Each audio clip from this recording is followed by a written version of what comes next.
Russian President Vladimir Putin is visiting India this week on the 4th and 5th of December for the 23rd Annual Bilateral Summit. This trip will be Putin's first to Delhi since Russia's full-scale war in Ukraine. It's taking place at an extremely sensitive time when India's relations with America are tense and its relations with China are on the mend.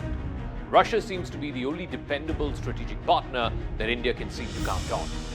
Before Putin's visit, External Affairs Minister Dr. Jaishankar visited Moscow last month, meeting with Putin on the sidelines of the Shanghai Cooperation Organization Heads of Delegation meeting. In August, Jaishankar and National Security Advisor Ajit Doval undertook back-to-back visits to Moscow. India has been deepening its engagement with Moscow even as Trump keeps tightening the screws. India and Russia are turning to each other because of their current difficulties with America since US President Donald Trump returned to office. Putin's summit with Trump back in August in Alaska yielded very little. Peace in Ukraine is still elusive, and Putin is pushing ahead with his battlefield advantage. Trump has repeatedly expressed his frustration with Putin, including by calling off a proposed summit in Budapest. There is now a 28-point peace plan, but both sides are yet to sign off on it. Trump has said that he will only meet Putin after a deal is finalized, not before. Since they last met in Alaska, the Trump administration has continued supplying limited weapons to Ukraine. Ukraine has to sacrifice a lot if it accedes to Trump's plan.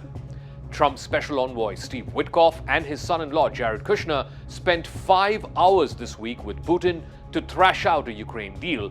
There was progress, but there was no breakthrough.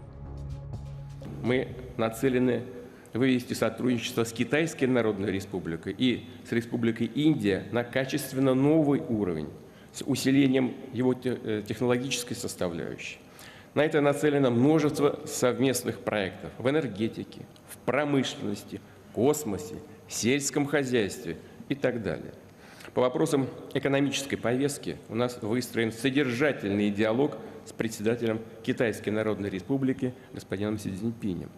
Также подробно будем обсуждать эти темы в ходе предстоящего визита в Индию с премьер-министром господином Нарендрой Моди, включая увеличение импорта индийских товаров на наш рынок. India has been the beneficiary of a few decades of bipartisanship consensus in the United States.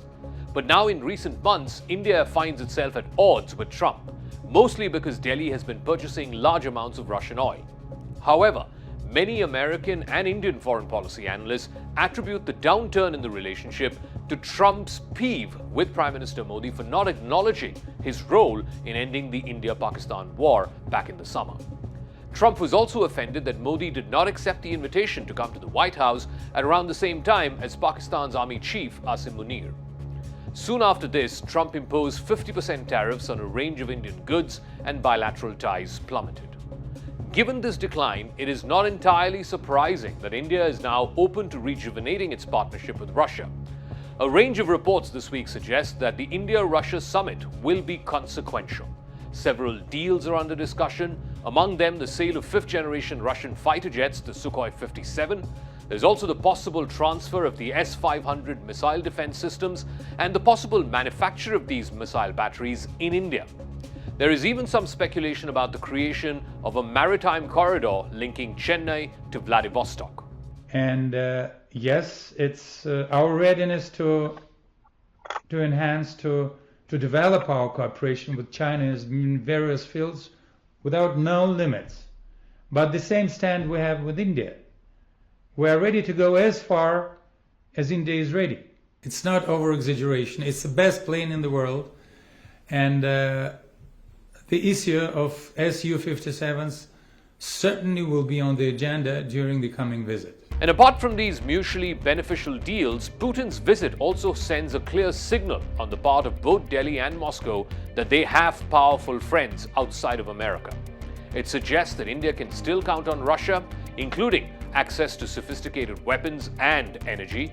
Russia, in turn, can demonstrate that despite its estrangement with the West, it enjoys a cordial relationship with an emerging power like India. That's one reason why Russia wants to elevate its relationship with India to a no-limits partnership, much like what it has with China currently. That message will definitely resonate in Washington, but how Trump chooses to respond remains uncertain. Regardless, New Delhi is going ahead with rolling out the red carpet for President Vladimir Putin. But there is one complication, and that is China. Putin's interest in India is mostly sporadic. Russian Foreign Minister Sergei Lavrov has repeatedly said that there are misgivings about India's participation in the Quadrilateral Security Dialogue, or the Quad. Trump, in fact, was supposed to have come to India for the Quad, which India was supposed to host this year. Now the Quad summit has been postponed indefinitely. It is entirely possible that Russia is keen on a series of defense deals and other commercial agreements with India, only to widen the rift that has emerged in ties between Washington and Delhi. Because of the growing estrangement with the Western world, Russia is increasingly dependent on China, which is India's long-term adversary. During much of the Cold War, New Delhi relied on Moscow as a strategic bulwark against Beijing. Now, Russia can no longer be counted to come to India's assistance in the event there's going to be renewed tensions with China. Trump's mercurial nature, particularly in his second term, is now well known. It's also evident that he has allowed his personal whims and fancies to damage the carefully constructed Indo-US strategic partnership. And it is into this void that Putin will be stepping in this week, hoping to woo India away from the American strategic axis. In diplomacy, Russia and India have now gone from off-limits to no limits.